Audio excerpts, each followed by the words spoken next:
Good morning, guys. Good morning, everybody. How are we doing today? How are we all doing? Okay, today I want to talk to us about how to put our emotions in check. I posted a video yesterday on how some people don't actually know how to put their emotions in check, so thereby letting them commit suicide eventually. So today we're going to be speaking about how to put our emotions in check because I've had a lot of people, some people come to my inbox tell me that I should speak on that. So first, it can be a very hard work to put your emotions in check, especially when you're somebody that gets really, really emotional about certain things and you don't know how to absorb words, or you don't know how to take in words from people, hurtful words from people. So the first instance that you need to do is, the first thing you need to do is you have to take a breath. When you're being spoken to, when hurtful words are being said to you need to take a deep breath. Don't talk immediately. Don't speak immediately. Don't reply that person immediately. Take a deep breath. You can actually count 1 to 5 or 1 to 10. Most of the time when I'm stressed or when I'm mentally stressed, I take a breath.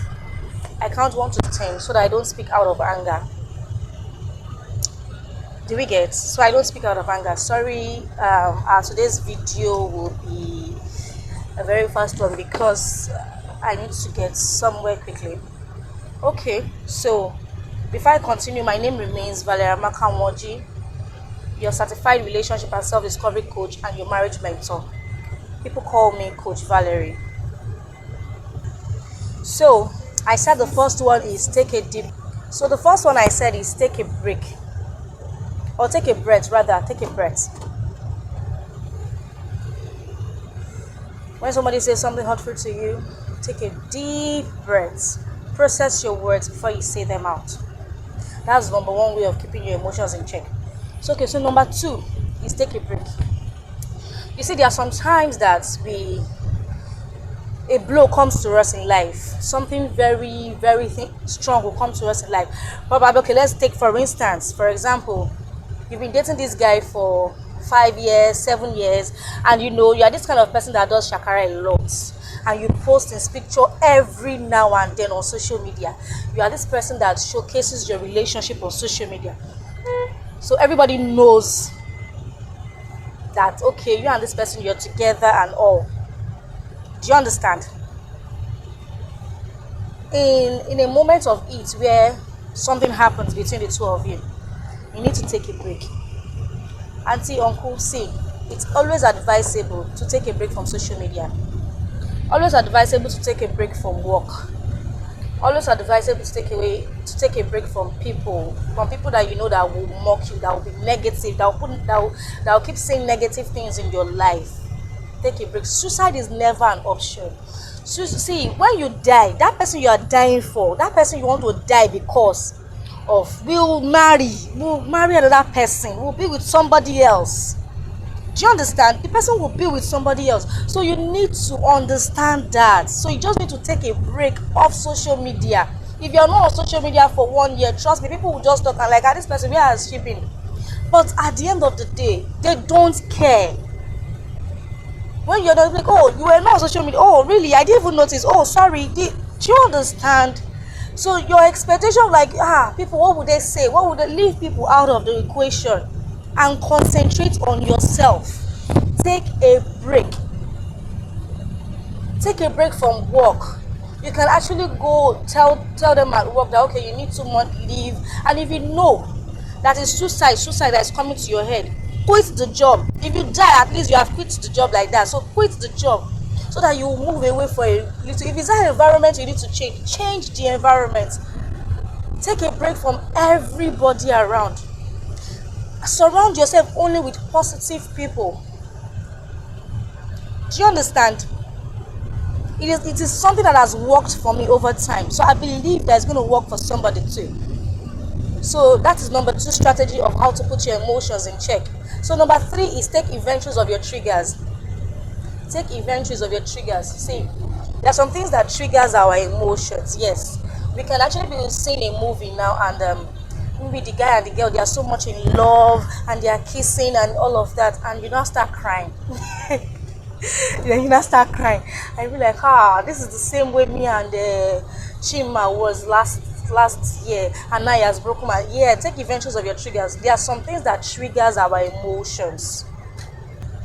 You know, there's so many things that can actually trigger our emotions. So you need to take inventories of those triggers.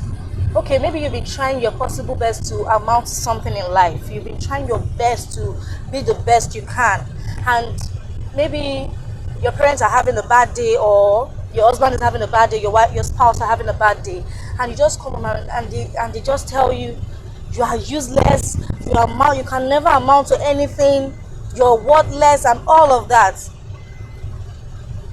That alone can also trigger emotions. And like, because of this person, I'm trying my possible best to be this. Because of this person, I'm trying my possible best to be that. And this person does not even appreciate me. He's not appreciating me. Take inventory of your triggers. There's so many things that triggers our emotions. It could be a movie, it could be words, it could be actions. You understand? Take inventories of your trigger. When you are taking inventories of your trigger, it helps you put yourself in check. It helps you be a better person. So when the person wants to talk, you know, okay, this is where my emotions are rushing off, or this is where this negative thoughts, negative attitude, negative emotions are coming from. You will know. Do you understand? You will know, so that you'll be able to work on it quickly. If it's a movie, instantly you stand up in front of the movie. It's not by force to watch movie to the end. Sure you get. So please, always learn to take inventories of your emotions, because when you know the root of a problem, that's the only time you can tackle that problem. But when you don't know the root, you keep wondering, you keep crying, you keep getting depressed, you keep getting frustrated. Yes, I can tell you all of this because I've walked in that path before. And that is why I can boldly say all of those points to you. So number 4 point is forgive yourself.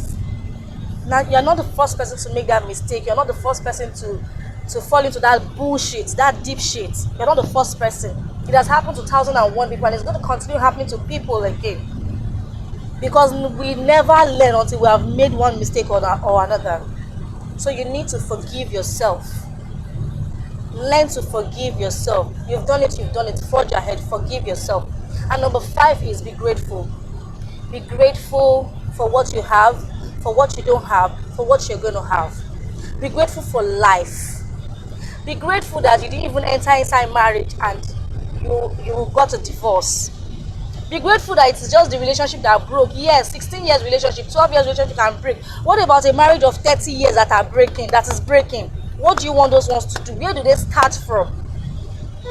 What about marriages of 20 years, 15 years that are breaking? They didn't plan it, but it happened, and life moved on.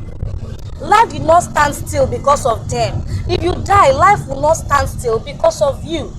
So I'm using this medium to tell those out there that needs to reach out to a counselor, that needs to reach out to somebody to talk to. I have a coaching program for you all. You can always reach out to me on 08033639060, or you can send in a DM to me.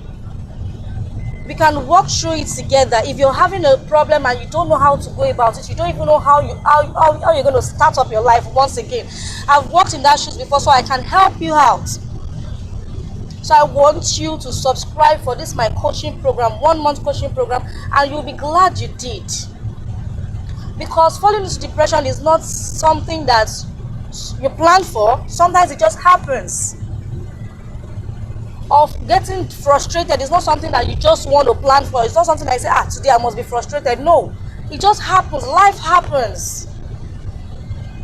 So I want you to always remember these 5 points. Take a deep breath, take a break, take inventories of your triggers, forgive yourself, and be grateful. I had to learn that gratitude in a very difficult way. I learned gratitude in a difficult way, and I don't want you to pass through that same stage. So I want you to reach out to me. God bless you until I come again next time to dish out more value. My name remains Valeria Makanwaji, your certified relationship and self-discovery coach and your marriage mentor. Please do. I'm always available to listen. I'd rather listen to you while you're alive than dead. God bless you.